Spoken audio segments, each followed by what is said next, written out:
Hello everyone. So it's been a little bit since I have done a monthly wrap up, and I've been toying with the idea for a few months, but I finally decided to start back into wrap ups for the month of August because I read 9 books this month, which I think is the most books I've ever read in one month. So I'm really proud of that, and I figured this would be the perfect month to start doing wrap ups again. My plan is to continue doing wrap-ups after this point, but I'm not going to guarantee it because I did get a little bored with them, so I stopped for a while, but I'm really excited to start doing them again, and I'm going to try to continue doing them for a while. So I do have a lot of books to talk about today, so let's just get right into it. The first book I read this month was Fangirl by Rainbow Rowell, and this book has a lot of hype, and I decided to check it out, and oh my gosh, I loved this book. It definitely deserves the hype. It is about a girl who is in college, and she has a fangirl account of sorts, and she writes about a character somewhat similar to Harry Potter, and it's basically about him and his love for his enemy. So it's kind of like a Harry and Draco ship situation, and this book was just so relatable. I feel like there's a lot of books out there that are supposed to be relatable to teens and young adults, and they're really just not. But this was definitely a book that I felt like it really fit this generation well, and it really felt like somebody I could meet that was in my generation, which I feel like I don't find a lot. I feel like lots of the time when authors try to pretend like they're characters from this generation, it's just a little off, and you can tell that they don't really know what they're talking about. But this book, it really felt like someone I would meet in my generation. Like, it just felt so realistic to me. I rated this 5 out of 5 stars. Also forgot to mention that majority of these books I did rate 5 out of 5 stars. That's why I decided to start wrap-ups off with this video, because it was just such a great reading month. I read so many books, and they were such great books. Like, I loved pretty much every single book I read this month. The next book I read this month was The Crimes of Grimwald by J.K. Rowling. This is the original screenplay, and I surprisingly loved this. I didn't expect to because I wasn't a huge fan of Fantastic Beasts, but I already own this book, so I'm like, well, I might as well read it. It shouldn't take me too long. And I actually really loved this, and I've actually been thinking about revisiting Fantastic Beasts because I loved this book so much, and it was such a pleasant surprise, and I rated it 5 out of 5 stars. The third book I read this month was How to Have an Awesome Adventure, and it doesn't really have an author, and it also was not on Goodreads, so I didn't really get a chance to rate it. If I would have, I probably would have rated it 3 out of 5 stars. This was probably my least favorite book of the month. There wasn't really a lot of helpful things for me personally. I didn't find that many things helpful in this. There was one thing that I found kind of helpful. I have it tabbed. Basically about after you go on an adventure, it's kind of how to get over, like, kind of like feeling like life is never going to be as exciting as that adventure, and I've experienced that, and lots of the tips they gave were really good. Like, they kind of talked about using that trip or that adventure and things you like from it, incorporating it into your life, and I thought that was really cool and interesting, and I struggle with that, especially like with concerts. I struggle with kind of feeling blue afterwards because it was just so much fun, and I don't know how to get back into the mundane life of my own after that. So I thought that was kind of helpful, the advice there, but I didn't really find a lot of the advice on how to have an awesome adventure very helpful.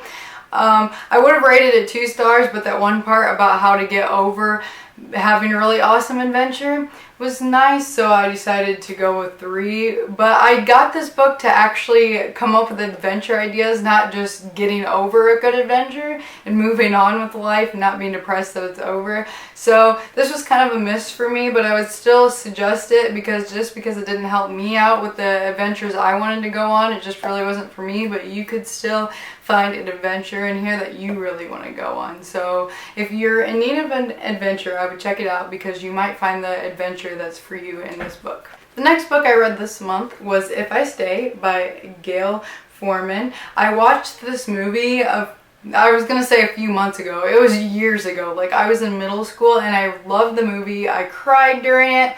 And one of my best friends, Jill, gave me this book because she didn't want it anymore. And I was really excited because, like I said, I loved the movie and I also loved the book. 5 out of 5 stars. Made me cry. It was amazing. Highly recommend. I realize I haven't really been going into depth about what a lot of these books are about. I should probably explain this one because everyone might not know. So it's basically about this girl who gets in a car accident with her family, and then she's kind of having like an out-of-body experience and finding out what happened to her family members, and she doesn't really know what's happening to her, and it kind of goes back and forth from present time when she's like in the hospital and seeing her body in the hospital. I almost said dead body, but she's not dead. She sees her body in the hospital, and then she keeps going back to the past and telling us past experience she's had in her life, and it's a really cool concept. It's really emotional.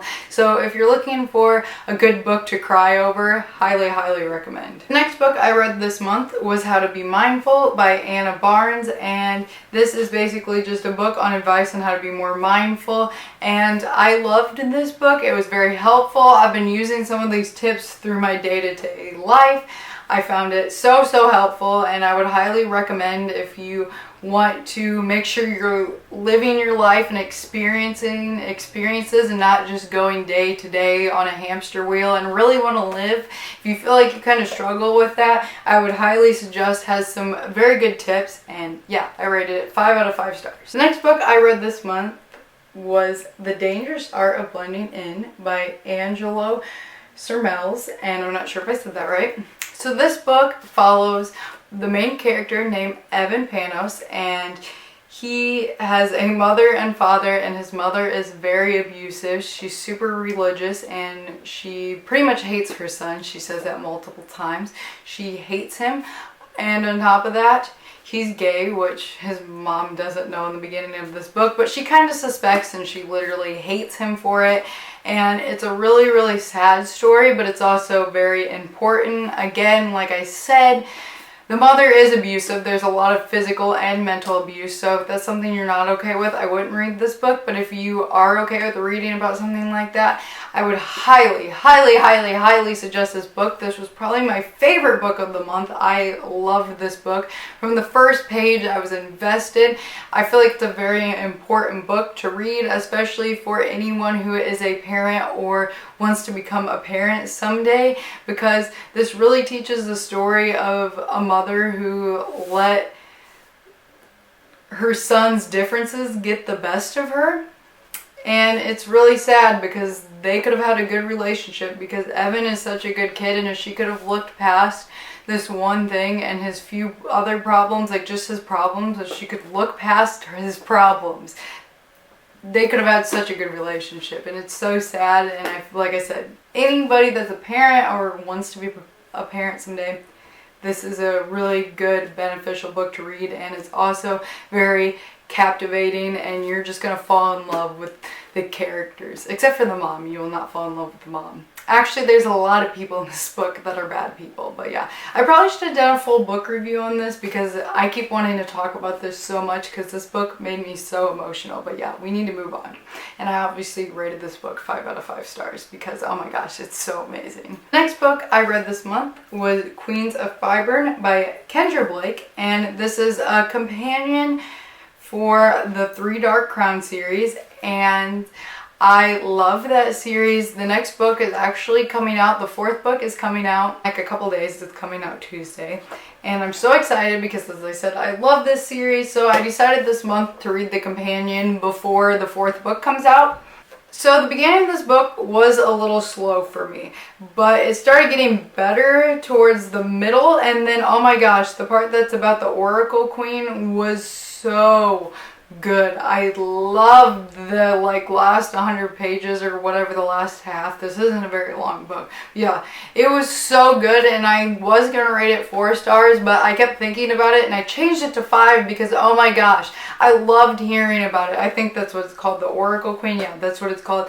And oh my gosh, that part was so entertaining and I was so invested in the story. So yeah, I ended up rating this 5 out of 5 stars. If you guys don't know what the 3 Dark Crown series is about, it's about a queen that gives birth to triplets, and then those triplets at the age of 16, I believe, they all have to basically fight each other, and the last one to survive gets to be queen. And then once she's done being queen, she has 3 triplets, and it just keeps repeating, and you follow this group of triplets who is supposed to kill each other. And yeah, it's really dark, but it's really good. So the next book I read this month was 5 Feet Apart, and it is by a girl named Rachel, and I'm not even going to try and pronounce her last name. So I don't have a copy of this book because I listened to it on audiobook, and I really enjoyed it. The romance was adorable, but I think what really made me love this book was all the medical things going on. So your 2 main characters, Stella and Will, have CF, which I can't think of what that actually stands for, but it's a medical condition, and I've talked about before that I have arthritis, and I really related to them being sick and having all these issues. I really related to when Stella was being the goody two-shoes and being I need to take all my medicine, I need to do all this, and Will was no, I'm done with hospitals, I want to live my life, because that's kind of a struggle I have. Obviously the issues I have aren't near as big as theirs because it's not killing me, it's killing them, but I definitely related to the whole struggle of wanting to do everything I'm supposed to be doing, but also wanting to live my life and not be at doctor's offices all the time. So I really related to that, and I feel like if it wasn't for that, it would have been a 4-star read, but because of that touch of really relating to both of them and understanding where they're coming from, I ended up rating it 5 out of 5 stars. The final book I read this month was The Catcher in the Rye by J.D. Salinger, and I read this for my AP Lit class, and I enjoyed this book. It is obviously a classic. Most people have heard of it. It's about this main character, Holden, and he's basically just going through some issues. I don't know how else to explain this book. I feel like most people have heard of it. You might not know what it's about. You might have read it. I don't know. But I enjoyed it. The end was really annoying. I felt like there was a lot of loose ends to this. We talked about it in class today, and I said that to the teacher, that there was a lot of loose ends, and the ending really frustrated me. Because, you read all this stuff, and you get all this little information, and normally when you read books and you get all this little information, it, adds up to an end. You get information here about this, here, and then it kind of all adds up and is tied in this nice little bow at the end. That's what I really like about books, is that all this information is thrown at you and you don't understand why, but then at the end of the book it all makes sense. If you read The Catcher in the Rye, you know that this doesn't happen. I'm not going to spoil it for you guys, but there really isn't anything to spoil because it kind of just ends. I don't even know. It's not really even an ending. So that really frustrated me, so I ended up rating it 4 out of 5 stars, which is kind of funny because it's this big classic, and I feel like who am I to not give this 5 stars, but that ending really, really frustrated me. I felt like I wasted my time reading it, honestly, because I read all these pages and then just for it to end and nothing was explained. So yeah, this book was a little frustrating to me. So that is all the books I read this month, but I do have a current read I want to talk about really quick. So I am currently reading Queen of Shadows by Sarah J. Maas. I am on page 386 and I'm 59% through it. So this will be on my September wrap up, and yeah, I'm loving it so far, but if you guys want to know my full thoughts on it, this will be on my September wrap up, as I said. So in case you guys didn't know, this is the 4th book of the Throne of Glass series, and I'm going to give you a quick summary of what the Throne of Glass series is about. It's a little hard to explain because it kind of gets crazy as you go on. Like, ends up being about something pretty much completely different. Like, the story just goes into some crazy stuff. But the first book is about where this girl, she's in prison and she's a slave there, and she used to be an assassin, but she got thrown in prison for being an assassin, and the king's guard comes to get her, and it's basically like, the king is looking for a champion and we want you to compete, and if you win, you're basically going to be the king's assassin and you're just going to go kill people, and then after you do that for a few years, then you will be free, but you're going to be competing against these other people, and if you win, then eventually you're going to get to be free. So obviously she does it because, you know, if she doesn't, she's just going to end up back in prison and being a slave. So yeah, that's basically the premise of the story. But like I said, by the time you get to Queen of Shadows, it's a completely different road you're going on. It is so different from. It's weird that this story started there because there's some completely different stuff going on in this. Yeah. So I feel like that wrap up was a little all over the place, but my dad's waiting for me because we're supposed to go do some stuff, and I had a lot of books to talk about, and yeah, so it was a little all over the place. I apologize. It's hard to talk about 9 books at once when you're in a hurry. Actually 10 if you include my current reading. I hope you guys enjoyed, and I'm so excited to be doing wrap-ups again, and I'll see you guys in my next video. Bye!